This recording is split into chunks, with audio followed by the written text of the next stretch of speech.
आज के क्लास में हम लोग ये पढ़ेंगे कि हैलो एल्कीन की धातु के साथ क्या अभिक्रिया होती है। ठीक है, तो आइए देखते हैं। ये देखो, ये मैंने एक उदाहरण ले रहा हूँ, CH3CH2Br। इसको हम क्या कहते हैं? इसको कहते हैं एथिल, और ये होता है ब्रोमाइड। ठीक है, एथिल ब्रोमाइड की क्रिया एक धातु से हम लोग कराते हैं जिसका नाम है मैग्नीशियम। जैसा आप लोगों को पता होगा, एस ब्लॉक का तत्व है ये।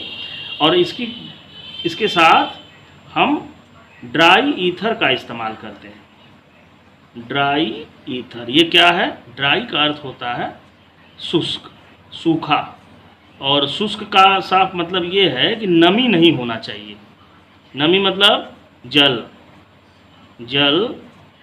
नहीं होना चाहिए। ठीक है, तो ये कंडीशन याद रखेंगे, बहुत ही इंपॉर्टेंट कंडीशन है कि जब हम हैलो एल्केन की क्रिया मैग्नीशियम धातु के साथ कराते हैं तो ड्राई ईथर की आवश्यकता क्यों होती है, या ड्राई की कंडीशन क्यों आवश्यक होता है। ठीक है, आगे बात करेंगे इस कॉन्सेप्ट का। देखते हैं क्या बनता है।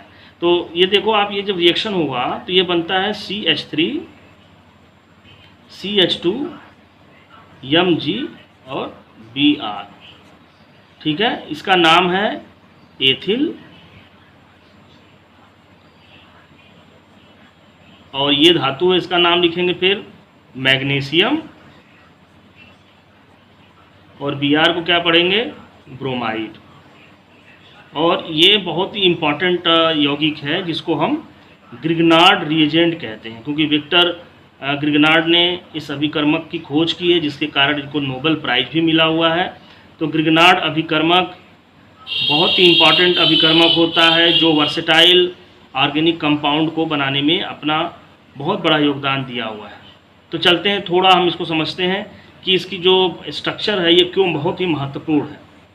तो आप देखो, ये जो कार्बन और मैग्नीशियम जो बॉन्ड आप देख रहे हो, इसमें आप ये देखो कि ये कार्बन होता है अधातु, ठीक है, और मैग्नीशियम होता है धातु। तो बहुत इंटरेस्टिंग होगा कि धातु और अधातु के बीच ये इलेक्ट्रॉन का साझा हुआ है। इसको कह सकते हैं कि ये सहसंयोजक बॉन्ड बनाया हुआ है, कोवेलेंट बॉन्ड, सहसंयोजक बंध। ठीक है, और मैग्नीशियम जो होता है हैलोजन के साथ यहाँ पर ये आवश्यक रूप से आयनिक बॉन्ड बनाया हुआ है। ठीक है, ये बॉन्ड आयनिक है। तो देखो, ये बहुत ही इंटरेस्टिंग होगा कि एक ही कंपाउंड में आप देख रहे हो कि ये मैग्नीशियम इस हैलाइड के साथ आयनिक बनाया हुआ है, जबकि यही मैग्नीशियम इस कार्बन के साथ सहसंयोजक बंध बनाया हुआ है। लेकिन यह सहसंयोजक बंध अत्यधिक पोलर है। पोलर क्यों है? क्योंकि देखो, कार्बन बहुत अधिक विद्युत ऋणात्मक तत्व होता है। यह साझे के इलेक्ट्रॉन को अपने ओर खींचेगा और इस पर एक माइनस चार्ज आंशिक रूप से, और इस पर पॉजिटिव चार्ज ये आंशिक रूप से होगा, जिसके कारण ये बॉन्ड जो होता है वो हाईली पोलर हो जाता है। हाईली पोलर का मतलब क्या होता है? हाईली पोलर का अर्थ है अधिक ध्रुवीय।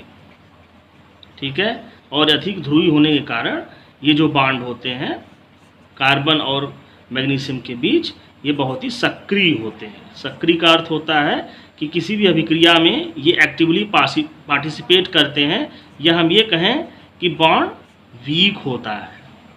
बात समझ आ रही है?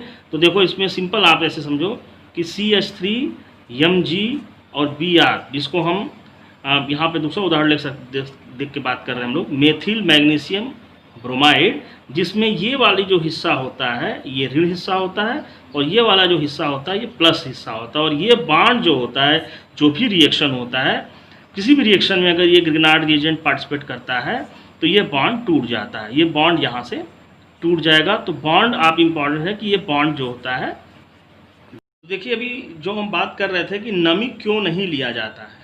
ठीक है, तो देखो, यही कारण है कि अगर आप नमी लेते हो, जल स्टार्ट में अगर ले लिया गया या नमी रिएक्शन के दौरान उपस्थित है, तो ये जो आप देखो, जो निगेटिव पार्ट होती है, निगेटिव सेंटर होता है ग्रिगनार्ड रिएजेंट का, ये किसी एसिडिक हाइड्रोजन रखने वाले यौगिक के साथ एक्टिवली रिएक्ट कर जाते हैं। ठीक है, जिससे इनका विघटन हो जाता है। देखो, मीथेन गैस बन जाता है ग्रिगनार्ड रिएजेंट से, और यहाँ पर Mg ये इसका OH और Br यह यौगिक प्राप्त होता है। तो आप देखो समझ गए होगे कि अगर आप नमी लोगे तो नमी में ग्रिग्नार्ड रिएजेंट का क्या हो जाता है, विघटन हो जाता है, खराब हो जाता है। ठीक है, इसलिए रिएक्शन के दौरान नमी नहीं होना चाहिए। जो जिस पात्र में ये रिएक्शन कराया जाता है वो पात्र भी नमी से फ्री होना चाहिए।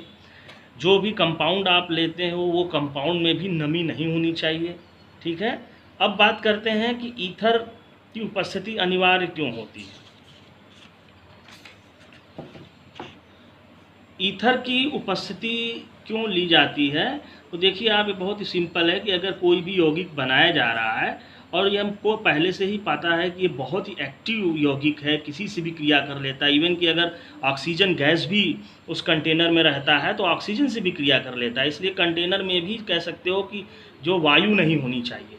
तो उस केस में क्या होगा कि इसको स्टेबिलिटी प्रोवाइड करने के लिए ईथर के जो अणु होते हैं जिसमें ऑक्सीजन पर लोन पेयर होता है, ये क्या करते हैं कि इसको स्टेबिलिटी प्रोवाइड करते हैं। मतलब ये ईथर के परमाणु अपने ऑक्सीजन के लोन पेयर को मैग्नीशियम के साथ इंटरेक्ट करा के इस ग्रिग्नार्ड रिएजेंट को स्टेबलाइज्ड करते हैं। क्या करते हैं, स्टेबलाइज्ड करते हैं। तो आप समझ गए होंगे कि ईथर का प्रयोग ग्रिग्नार्ड रिएजेंट को स्टेबलाइज्ड करने के लिए, उनको स्टेबिलिटी प्रोवाइड करने के लिए किया जाता है। ठीक है, तो ऐसे कुछ और भी उदाहरण आप देखो। मान लेते हैं एक हमने ग्रिग्नार्ड रिएजेंट लिया CH3MgBr, ठीक है, और इसकी क्रिया अगर हम एल्कोहल के साथ कराते हैं, देखो OH होता है एल्कोहल में। मैं लिखने के लिए आप लोग को थोड़ा सा रिएक्शन को मैंने डायरेक्शन चेंज किया है, इस बात को आप समझिएगा। ऑक्सीजन देखो यहाँ प्लस माइनस होगा, हाइड्रोजन पे प्लस होता है। ये सेंटर देखो हाइड्रोजन का जो आप देख रहे हो ये एसिडिक हो जाएगा। तो एल्कोहल के लिए ये हाइड्रोजन यहाँ पर एसिडिक होगा और ये एसिडिक हाइड्रोजन अगेन जो है ग्रिग्नार्ड रिएजेंट का जो मिथाइल कार्बन आयन है, इसको मेथिल कार्बन आयन कहते हैं, उसके द्वारा टेक कर लिया जाता है, एक्सेप्ट कर लिया जाता है।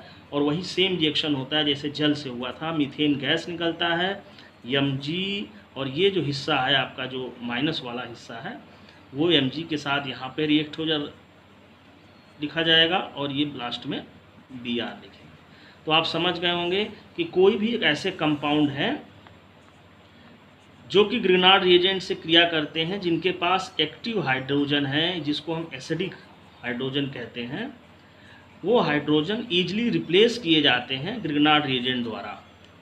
ठीक है, और ये रिएक्शन कह सकते हो बहुत ही इंपॉर्टेंट रिएक्शन है, हाइड्रोकार्बन का फॉर्मेशन होता है।